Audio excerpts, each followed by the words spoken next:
many situations where I felt, okay, this is not something I'm comfortable with. And especially one was on the descent from Denali.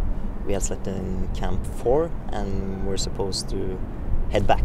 We had summited Denali 2 days before, and it was the return. And you have this part of the mountain called the Windy Corner, which is, in its name, it's very famous for high winds. And we start descending, we come to this area and the wind just hits us in the face.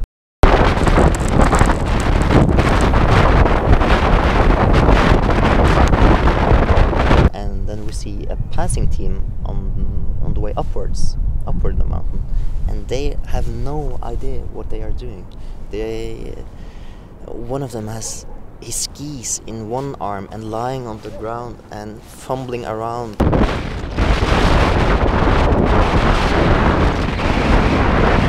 The sled is turned upside down, and we just say, okay, we are really glad that all of us have been in difficult situations before.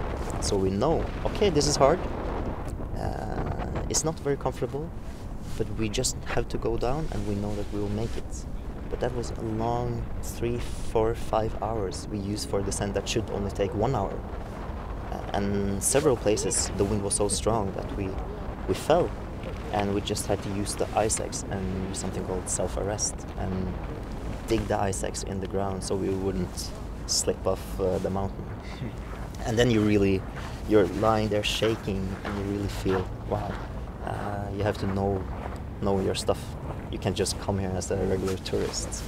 But we felt prepared and we managed to get through it.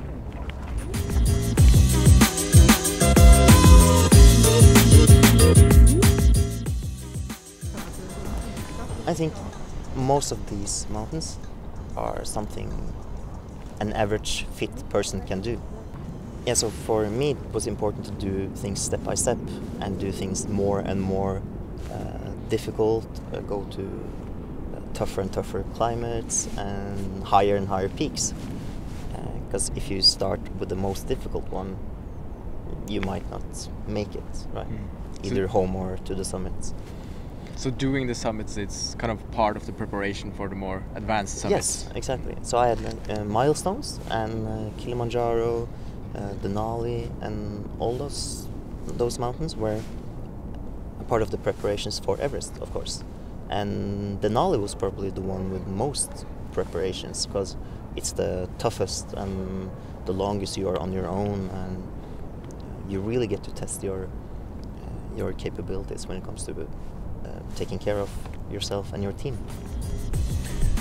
In a couple of weeks, you will be the youngest and fastest Norwegian to ever have done the 7 summits.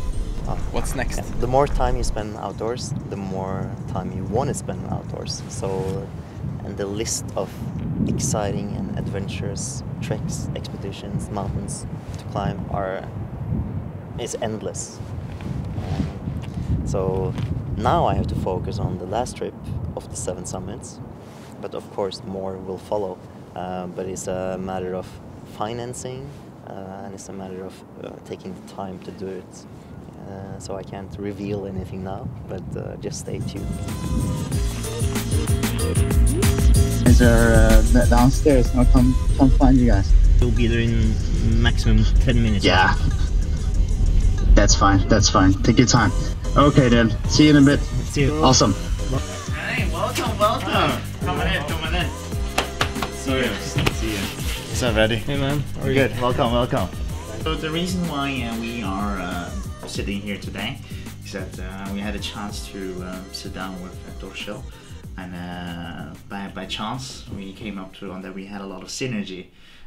His energy, the reason why he's going up to do the 7 summits, and the history between Vesterålens as a company, as we are from 1912 and we have a big support of the Roald Amundsen Northern Passage. So we supplied, we provided some food for his trip to the Northern Passage, and that was an adventure on its own, and that's been 100 years ago. So 100 years after we were able to sit down with Torkjel and help him also get up top on his adventure. Start cooking then. Yeah. Just kidding.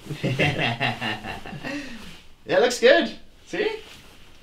I have that at home as well.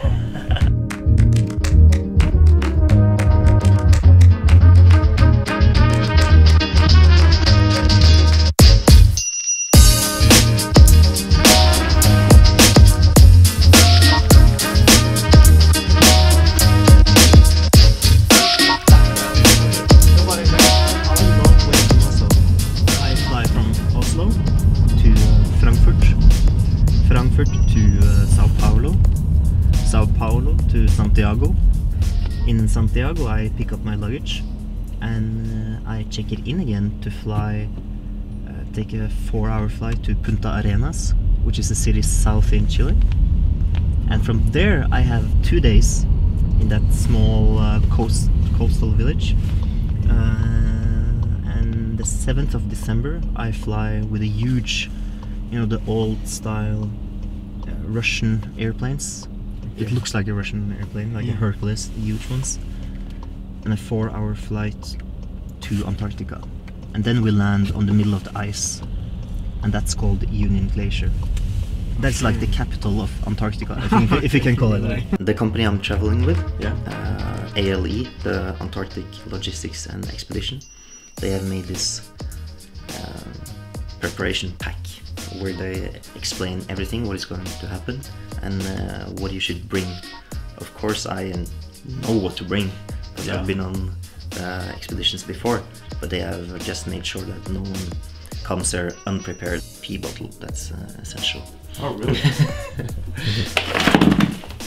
Okay, so that's TP. That's a pee bottle. This is the basic climbing equipment, and this is no climbing peak. It's walking, but it's some parts are steep, so you need anyhow to bring some gear. Of course, you have the harness, glacier ice axe, the crampons, the carabiners, and the Drumar. This is what you use on many of those 7 summits. Or it's like a safety measure, because then you can. This is connected to you, to the harness, and you walk up and you pull it along the rope that is fixed on the mountain, and then you can't fall. But this is very, very, very basic, so you cannot under any circumstance call it climbing.